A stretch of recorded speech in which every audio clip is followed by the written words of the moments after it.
نحمده ونصلي ونسلم على رسوله الكريم اما بعد فاعوذ باللہ من الشیطان الرجیم بسم اللہ الرحمن الرحیم۔ سامعین محترم السلام علیکم ورحمۃ اللہ وبرکاتہ۔ درس قرآن کے نئے پروگرام کے ساتھ آپ کے سامنے حاضر ہیں۔ حسب معمول قاری صاحب نے بڑی خوبصورت آواز میں سورہ بقرہ کی آیت نمبر 282 کی تلاوت کی ہے۔ اس کا ترجمہ ہم دیکھ لیتے ہیں، پھر اس کی تفسیر کی طرف ہم بڑھیں گے۔ اللہ پاک نے ارشاد فرمایا، اے ایمان والو، جب تم کسی مقررہ مدت تک آپس میں قرض کا لین دین کرو تو اسے لکھ لیا کرو، اور تمہارے درمیان کسی کاتب کو عدل کے ساتھ دستاویز لکھنی چاہیے، اور جس شخص کو اللہ نے لکھنا سکھایا ہو اس کو لکھنے سے انکار نہیں کرنا چاہیے،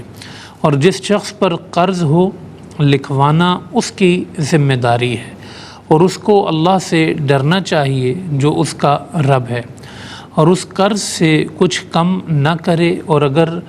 مقروض کم عقل ہو یا کمزور ہو یا وہ خود لکھوانے کی استطاعت نہ رکھتا ہو تو اس کا ولی سرپرست عدل سے لکھوا دے، اور تم اپنے مردوں میں سے 2 کو گواہ بنا لو۔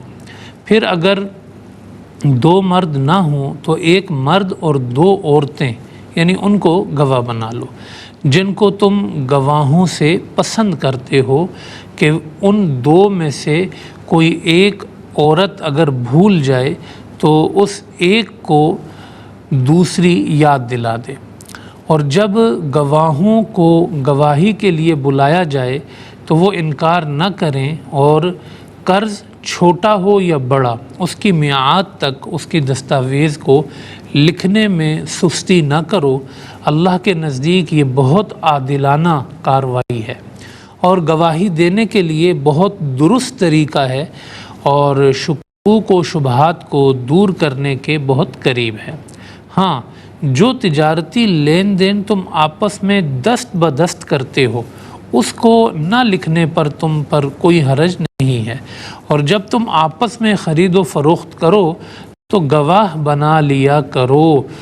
اور نہ کسی لکھنے والے کو ضرر پہنچایا جائے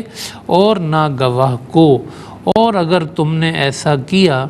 تو وہ بے شک تمہارا گناہ ہوگا، اور اللہ سے ڈرتے رہو، اور اللہ تمہیں سکھاتا ہے، اور اللہ ہر چیز کو خوب جاننے والا ہے۔ سامعین محترم، یہ جو سورہ بقرہ کی آیت ہے 282، یہ قرآن کریم کی ایک طویل ترین سورت بھی ہے، قرآن کریم کی سب سے لمبی آیت بھی ہے،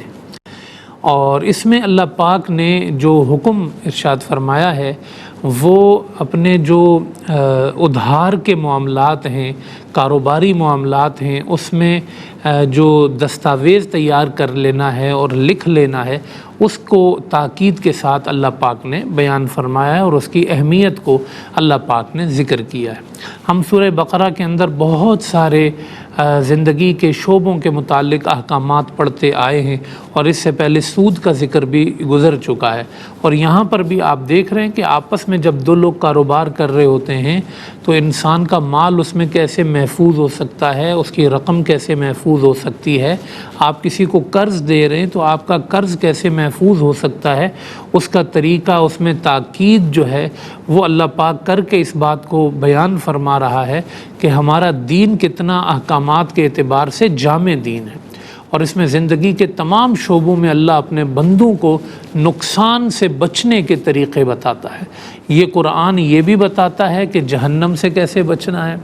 یہ قرآن یہ بھی بتاتا ہے کہ خسارے سے کیسے بچنا ہے، یہ قرآن یہ کہ بھی بتاتا ہے کہ آپ کو کاروبار میں کیسے نقصان سے بچنا ہے۔ تو یہ دین جو ہے زندگی کے تمام شعبوں کے خساروں سے ہمیں بچا کر، دنیا و آخرت کے تمام خساروں سے ہمیں بچا کر ہمیں فائدے، نفع، منفعت اور کامیابی کی طرف جو ہے وہ لے کر جاتا ہے۔ یہ اس آیت کریمہ سے بڑی وضاحت کے ساتھ یہ بات ہمیں سمجھ میں آ رہی ہے کہ جو قرآن کریم کی سب سے طویل ترین صورت ہے وہ ہماری تجارت، ہمارے قرض کے لین دین اور ان کے جو حفاظت کے معاملات ہیں ان پر یہ آیت کریمہ ڈیپینڈ کرتی ہے اور اس چیز کو بیان کرتی ہے۔ تو ارشاد فرمایا کہ یا ایھا الذین آمنوا، اے ایمان والو، اے مصطفیٰ کے امتیو، اذا تداینتم بدین، جب تم قرض کا کوئی معاملہ کرو، آپس میں لین دین کرو، الی اجل مسمن، ایک وقت مقررہ تک، ایک وقت مقرر ہونا چاہیے، یہ نہیں کہ میں نے قرض دے دیے جب بھی ہوگا دے دوں گا۔ اچھی بات یہ ہے کہ قرض دینے والا اور قرض لینے والا یہ بھی طے کر لیں کہ یہ قرض کب لوٹایا جائے گا۔ اگر اس کا وقت مقرر ہو جائے تو یہ بہت اچھی بات ہوگی، تاکہ یہ چیز بھی انسان کو بعد کے جھگڑوں سے محفوظ رکھتی ہے۔ تو جب تم ارادہ کرو کہ تم جو ہے وہ قرض کے لین دین کا معاملہ کرو ایک وقت مقرر تک، فاکتبوہ، تو اس کو لکھ لیا کرو۔ اب جو قرض کا لین دین ہے وہ یعنی ادھار کی صورت میں ہو کہ ہم نے جو ہے وہ آپ کو یہ پیسے ادھار کے طور پہ دیے اور فلاں تاریخ کو جو ہے یہ ہم آپ سے واپس لے لیں گے اور یہ اتنے پیسے ہیں، یہ ساری چیز جو ہے وہ لکھ لی جائے۔ خواہ جو ہے وہ جو ہم کوئی کاروباری لین دین کرتے ہیں اس میں کوئی ادھار کا معاملہ ہو، جیسے کوئی رقم ہے وہ ہم نے دے دی ہے مگر جو مال ہمیں ملنا ہے وہ بہت ٹائم سے ملنا ہے، تھوڑا بعد میں ملنا ہے، تو اس میں ہم یہ لکھ لیں کہ کب یہ مال جو ہے نا وہ دیا جائے گا۔ یا مال تو کسی نے دے دیا ہے مگر جو اس کی رقم دینی ہے وہ ابھی ادھار ہے، وہ ابھی نہیں دی ہے، تو اس کو لکھ لیا جائے کہ یہ رقم جو ہے کب واپس کی جائے گی۔ یا اسی طریقے سے ہم کوئی گھر خریدتے ہیں یا کوئی دکان وغیرہ خریدتے ہیں، اس میں ہم کچھ ایڈوانس دیتے ہیں، ٹھیک ہے نا، اور پھر یا اس کے کرائے پر ہم کوئی چیز دینی ہوتی ہے تو اس کا ہم کچھ پہلے معاملہ طے کرتے ہیں۔ تو ان تمام صورتوں کے اندر جو ہے وہ اللہ پاک نے ہمیں یہ حکم دیا ہے کہ ہم ان چیزوں کو لکھ لیا کریں، اور یہ حکم استحبابی ہے، یعنی اگر کسی نے نہیں کیا تو وہ گناہ گار نہیں ہوگا، لیکن استحبابی حکم ہے، یہ فرض نہیں ہے لیکن کر لینا چاہیے، یہ ہماری بہتری کے لیے اللہ پاک نے حکم دیا ہے۔ اور آج کے زمانے میں تو خاص طور پہ اس کا حکم ہے، کیونکہ آج جو ہے وہ بددیانتی، بدعہدی اور خیانت جو ہے وہ بہت زیادہ بڑھ گئی ہے۔ آپ نے مجھے کس کے سامنے دیے تھے پیسے؟ آپ نے یہ سونا کس کے سامنے مجھے دیا تھا؟ یعنی اگر کسی کے سامنے نہیں دیا تھا تو میں نہیں دوں گا، کوئی گواہ لے آؤ، نہیں ہے تو بس میں نہیں دے رہا۔ اب یہ صورتحال ہے، بلکہ اب تو لکھ کے بھی دے دو، طے بھی کر لو، اس کے باوجود بھی بھائی لکھا ہوا ہے تو ٹھیک ہے دے دیں گے یار، کہیں جا رہے تھوڑی۔ تو کسی کا اب یہ قرض واپس کرنا اور یہ ساری چیزیں تو بہت ہی ایک مشکل زمانے میں مسئلہ ہو گیا۔ اس لیے ہمارے اساتذہ اور بزرگان دین تو یہ کہتے ہیں کہ اب یہ جو کاروبار میں پارٹنرشپ ہے اور یہ کسی کو قرض دینا، یہ دونوں چیزیں اب خطرے سے خالی نہیں۔ جتنا ممکن ہو ان دونوں چیزوں سے بچو، کہ کسی کو قرض دو بہت احتیاط کے ساتھ، آپ سامنے والے کو جانتے ہوں یا اس کے کردار کو جانتے ہوں یا اس پہ بھروسہ کرتے ہوں تو ایک الگ بات ہے۔ تو ان چیزوں کو جو ہے وہ آپ لکھ لیا کرو، اور اس کا لکھنا جو ہے وہ تمہارے حق میں بہتر ہے۔ وَلْيَكْتُبْ بَيْنَكُمْ كَاتِبٌ بِالْعَدْلِ،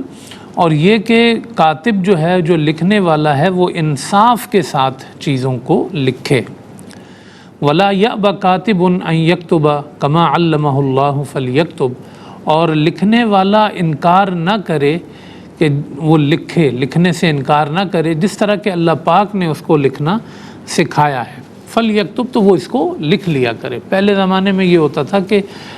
ہر آدمی لکھ نہیں سکتا تھا، لکھنے والوں کی، پڑھنے والوں کی بہت کمی ہوتی تھی، تو بعض اوقات تو کوئی وثیقہ لکھنے کے لیے دوسرے شہر سے لوگ آتے تھے۔ تو اب یہ ہے کہ یہ ایک کام تھا جو اہمیت کا حامل تھا، تو اب اگر کسی کو لکھنا پڑھنا آتا ہے اور اس کو کسی نے کہہ دیا کہ بھئی آپ مجھے لکھ دیں، تو آپ اللہ پاک کہتا ہے کہ لکھنے والا انکار نہ کرے، کیونکہ یہ ثواب کا کام ہے اور ثواب کو مفت میں جو ہے نا وہ ضائع نہیں کرنا چاہیے۔ اگر نیکی اور اجر مل رہا ہے تو اس کو حاصل کر لینا چاہیے۔ تو ایک تو یہ کہ وہ وثیقہ لکھ لیں، اگر جو ہے وہ کسی اور سے لکھوا رہے ہوں تو وہ لکھنے والا جو ہے اس کو انکار نہ کرے۔ سامعین محترم، ایک وقفے کا وقت ہو گیا ہے، ہم ایک وقفے کی طرف بڑھ رہے ہیں، وقفے سے واپس آئیں گے تو انشاءاللہ اس تفسیر کو جاری رکھیں گے، آپ ہمارے ساتھ رہیے۔ خوش آمدید ناظرین، ہم بات کر رہے تھے آیت نمبر 282 سورہ بقرہ پہ، کہ جب کوئی قرض کا لین دین ہو یا کوئی ادھار کا معاملہ ہو تو اس کو لکھ لینا چاہیے اور لکھنے والا انکار نہ کرے۔ وَلْيُمْلِلِ الَّذِي عَلَيْهِ الْحَقُّ وَلْيَتَّقِ اللَّهَ رَبَّهُ، اور جس کو ادائیگی کرنی ہے، جس کے اوپر حق ہے، جو قرض لے رہا ہے، یہ اس کی ذمہ داری ہے کہ وہ اس کو لکھے یا لکھوائے کہ اس نے کتنے پیسے واپس کرنے ہیں، اور پوری ذمہ داری کے ساتھ وہ وثیقہ اس کا تیار کرا لے۔ وَلْيَتَّقِ اللَّهَ رَبَّهُ، اور اللہ سے ڈرتے رہنا چاہیے، وَلَا يَبْخَسْ مِنْهُ شَيْئًا، اور اس میں کسی چیز کی کمی نہیں کرنی چاہیے۔ فَإِنْ كَانَ الَّذِي عَلَيْهِ الْحَقُّ، پس وہ جس کو قرض کی ادائیگی کرنی ہے، یعنی جو قرض دار ہے، اگر اس کو لکھنے میں کوئی پرابلم ہو، وہ عقل اس کی اتنی نہ ہو، چیزوں کی سمجھ نہ ہو، یا کمزور ہو، یا اس کے پاس یہ طاقت نہ ہو کہ وہ کسی سے لکھوا سکے، فَلْيُمْلِلْ وَلِيُّهُ، تو پھر اس کا جو ولی ہے، سرپرست ہے، وہ انصاف کے ساتھ اس وثیقے کو لکھوائے گا۔ وَاسْتَشْهِدُوا شَهِيدَيْنِ مِن رِجَالِكُمْ، اور گواہ بنا لو اپنے دو گواہوں کو، اپنے مردوں میں سے دو گواہوں کو گواہ بنا لو۔ ایک تو آپ نے لکھوا دیا، اور لکھنے پہ بھی گواہ بنا لیا، یعنی اتنی اہمیت اللہ پاک نے اس بات کو دی ہے کہ آپ اس کے اوپر بھی گواہ بنا لیں کہ بھئی میری موجودگی کے اندر یہ تحریر لکھی گئی تھی، اور یہ اتنا اس نے ادا کرنا ہے، یہ سب طے ہو چکا ہے۔ فَإِن لَّمْ يَكُونَا رَجُلَيْنِ، اگر دو مرد نہ ہوں، فَرَجُلٌ وَامْرَأَتَانِ، تو ایک مرد اور دو عورتوں کی گواہی آپ لے لیں۔ تو کسی بھی معاملے کے اندر جو ہے نا چاروں عورتیں ہوں اور ان کی گواہی ہو تو اس بات کی اجازت نہیں ہے، الا یہ کہ کوئی خاص عورتوں کے ہی مسائل ہوں، جیسے زچگی کے، حمل کے، یا اس طرح کے جو معاملات ہوتے ہیں، اس میں کبھی کوئی معاملہ ہو جاتا ہے، گواہی کی کسی چیز کی ضرورت پڑتی ہے، تو اس میں تو ایک خاتون کی گواہی بھی مقبول ہے، تو خاص خواتین ہی کے مسائل ہیں۔ اس کے علاوہ جو حدود اور قصاص کے معاملات ہوتے ہیں، اس کے اندر خواتین کی گواہی سرے سے مقبول ہی نہیں ہے۔ باقی جو معاملات ہیں لکھت پڑھت کے، دائیں بائیں کے، جیسے یہاں ذکر کیا گیا معاملات جو ہوتے ہیں، ان کے اندر جو ہے اگر عورتوں کی گواہی ہے تو پھر دو عورتیں ہیں تو ایک مرد ساتھ ہوگا، وہ جو ہے ان کی گواہی مل کر جو ہے وہ پوری ہوگی۔ اور باقی یہ ہے کہ کسی معاملے کے اندر جو ہے وہ گواہی دینا جو ہے، اس کی اہمیت جو ہے وہ بھی ساتھ ساتھ اللہ پاک نے بیان فرما دی کہ وَامْرَأَتَانِ فَرَجُلٌ وَامْرَأَتَانِ، کہ ایک مرد ہو اور دو عورتیں ہیں، ممن تردون من الشہداء، جن سے آپ راضی بھی ہوں، ان تضل احداہما، کہ دو عورتیں اس لیے ہیں کہ اگر ایک بھول جائے تو فتذکر احداہما الاخری، تو دوسری جو گواہ ہے وہ اس کو یاد دلا دے۔ یہ معاملہ اس لیے بھی رکھا گیا ہے کہ عورتوں میں جو ہے نا، وہ آپ کہیں گے بھئی مرد بھی تو بھول سکتا ہے، لیکن نسیان اور بھولنے کا جو معاملہ ہے نا، فطرتاً وہ اللہ نے عورتوں میں زیادہ رکھا ہے، اس کی بھی ایک اپنی حکمت ہے، اور حکمت یہ ہے کہ عورت چونکہ مرد کے تابع ہو کے زندگی گزارتی ہے شوہر کے، تو بہت ساری چیزوں میں اس کی انا کو ٹھیس پہنچ سکتی ہے، یہ جذبات بھڑک سکتے ہیں، غصہ آ سکتا ہے چیزوں میں۔ اللہ نے اس کے مزاج کے اندر نسیان کو غالب رکھا ہے، تو چیزوں کو خواتین جلدی بھول جاتی ہیں، معاف بھی کر دیتی ہیں، ان کے ذہن سے بھی نکل جاتی ہیں چیزیں۔ یہ ان کا ایک اللہ پاک کی ایک وہی الا یعلم من خلق، وہی پیدا کرنے والا ہے، اس نے جس کو پیدا کیا اس کو بہتر سمجھتا ہے وہ، تو اس لیے اس نے یہ قانون بنائے، تو اس میں کوئی تقابل یا کمپیئر کرنے کی کوئی بات نہیں ہے۔ اگر اس نے کہیں پہ گواہی کسی کی ڈبل رکھی ہے ایک مرد کے مقابلے میں، تو اس میں کوئی حرج کی بات نہیں ہے۔ وَلَا يَأْبَ الشُّهَدَاءُ إِذَا مَا دُعُوا، اور جب ان کو بلایا جائے گواہوں کو تو وہ اس کا انکار نہ کریں، گواہی آ کر دے دیا کریں۔ حدود کے معاملات میں گواہی کو چھپانا افضل ہے، یعنی جب کسی کا کوئی سطر کھل رہا ہو، جب کسی کا پردہ اٹھ رہا ہو، تو وہاں گواہی اگر اس کی مرضی ہے دے، نہیں دینا چاہے تو نہ دینا بھی بہتر ہے کہ کسی کا پردہ وہ۔ ہاں البتہ جو معاملات ہوتے ہیں، کوئی چوری کسی نے کر لی، کسی کے نقصان کا مسئلہ ہے، کوئی ایسا معاملہ ہے، تو وہاں ضرور گواہی دینی چاہیے، وہاں گواہی کو چھپانا نہیں چاہیے۔ تو اللہ پاک کہتا ہے جب گواہوں کو بلایا جائے تو وہ انکار نہ کریں۔ وَلَا تَسْأَمُوا أَن تَكْتُبُوا صَغِيرًا أَوْ كَبِيرًا إِلَىٰ أَجَلِهِ، اور قرض چھوٹا ہو یا بڑا اس کو لکھ لیا کرو۔ ذَلِكُمْ أَقْسَطُ عِندَ اللَّهِ، یہ اللہ کے ہاں زیادہ انصاف کی بات ہے اور زیادہ گواہی کو محفوظ کرنے والی بات ہے، بعد میں تم شک میں بھی اس میں مبتلا نہیں ہوگے۔ إِلَّا أَن تَكُونَ تِجَارَةً حَاضِرَةً تُدِيرُونَ بَيْنَكُمْ، ہاں دست بدست جو آپ کام کرتے ہیں، کوئی لینا دینا ہے، اس میں کوئی نہ بھی لکھا تو کوئی حرج کی بات نہیں ہے. جیسے ہم دکاندار کے پاس جاتے ہیں، اس کو پیسے دیتے ہیں، چیز لیتے ہیں اور آ جاتے ہیں، اس کو نہ بھی لکھا تو کوئی حرج کی بات نہیں ہے. اب اس کا وہ کیش میمو بھی بن جاتا ہے آج کل، تو اس کی جو ہے وہ رسید بھی فوراً مل جاتی ہے، تو وہ بن جائے تو اس میں بھی کوئی حرج کی بات نہیں ہے. تو 10 نقد کی اور صورت ہے، لیکن قرض کے معاملے میں لکھ لینا اللہ پاک فرماتا ہے وہ تمہارے حق میں بہت زیادہ بہتر ہے. وَأَشْهِدُوا اِذَا تَبَايَعْتُمْ، اور جب تم کوئی کاروبار کرو اس پر بھی گواہ مقرر کر لیا کرو. کبھی مستقبل کی کوئی بے بندہ کر رہا ہوتا ہے، جیسے بے سلم کی ایک صورت ہوتی ہے کہ بندے نے کہا کہ بھئی فلاں وقت میں جو ہے وہ میں آپ سے اتنے من گندم جو ہے وہ اٹھا لوں گا اتنے پیسوں کے تحت، تو اس پہ بھی آپ اگر گواہ مقرر کر لیں تو وہ بھی جو ہے وہ اچھی بات ہے. وَأَشْهِدُوا اِذَا تَبَايَعْتُمْ وَلَا يُضَارَّ كَاتِبٌ وَلَا شَهِيدٌ، اور کاتب اور شہید جو ہیں یعنی گواہ اور لکھنے والا، ان کا نقصان نہ کیا جائے. اب ایک شہر سے دوسرا شہر چھوڑ کے وہ آئے ہیں لکھنے کے لیے، گواہی دینے کے لیے، ان کا کرایہ لگا ہوگا یا کوئی ایسی چیز ہے، آپ ان کا کم از کم کرایہ دیں، کچھ بدل ان کو دے دیں تاکہ ان کا نقصان بھی نہ ہو اور وہ معاملہ پورا ہو جائے. اس ایک معنی اس کا یہ بھی ہے کہ وہ گواہ اور لکھنے والے بھی کسی کا نقصان نہ کریں، یہ مطلب ہے. یعنی لکھنے میں کوئی ڈنڈی مار دی تو اگلے کا نقصان ہو گیا، تو نہ کاتب کسی کا نقصان کرے، نہ کاتب کے ساتھ زیادتی ہو، اس کا نقصان کیا جائے. وَإِن تَفْعَلُوا فَإِنَّهُ فُسُوقٌ بِكُمْ، اور اگر وہ ایسا نقصان کریں گے تو یہ گناہ کی بات ہے. اللہ سے ڈرتے رہو